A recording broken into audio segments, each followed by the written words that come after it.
Hello everyone. Welcome to one more mini vlog. So today morning వచ్చేసి నా day routine start అయిపోయిందండి. ఇక్కడ మా పాప కూడా పడుకుందండి. మా పాప పడుకున్నప్పుడే నా వర్క్స్ అన్ని ఫాస్ట్‌గా కంప్లీట్ చేసుకుంటాను.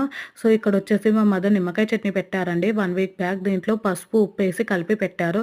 సో ఈరోజు చెక్ చేస్తున్నారు కారం యాడ్ చేయడానికి. దీన్ని చూస్తుంటేనే నోరు ఊరుతుందండి. ఎప్పుడెప్పుడు తినాలా అనిపిస్తుంది. ఈలోగా మా మదర్ పిలిచి టీ ఇచ్చారండి. సో డైలీ మార్నింగ్ నేను ఇలా టీ అండ్ బ్రెడ్ తీసుకుంటా అండి.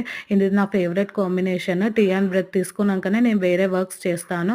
So tea and bread complete అయ్యాక మా మదర్ టిఫిన్ ఇచ్చారండి. సో టుడే బ్రేక్‌ఫాస్ట్ వచ్చేసి మేతి పరాటా అండి. రియల్‌గా చాలా బావుంటది ఈ టిఫిన్. సో ఈరోజు మా మమ్మీ నా కోసం చేశారు. చాలా సాఫ్ట్‌గా ఉందండి. టేస్ట్ కూడా చాలా బావుందండి. రియల్‌గా చాలా సూపర్‌గా ఉంది. దీని కర్రీస్ అనేవి ఏవి అవసరం లేవండి. జస్ట్ నార్మల్‌గా తినేయొచ్చు. అండ్ దీంట్లో ఇష్టం ఉంటే కర్డ్ కూడా యాడ్ చేసుకోవచ్చు. ఈ లోపు మా పాప కూడా లేచేసిందండి. సో రోజు నా డైలీ రొటీన్ అనేది ఇలా కంప్లీట్ అవుతుందండి. Bye bye.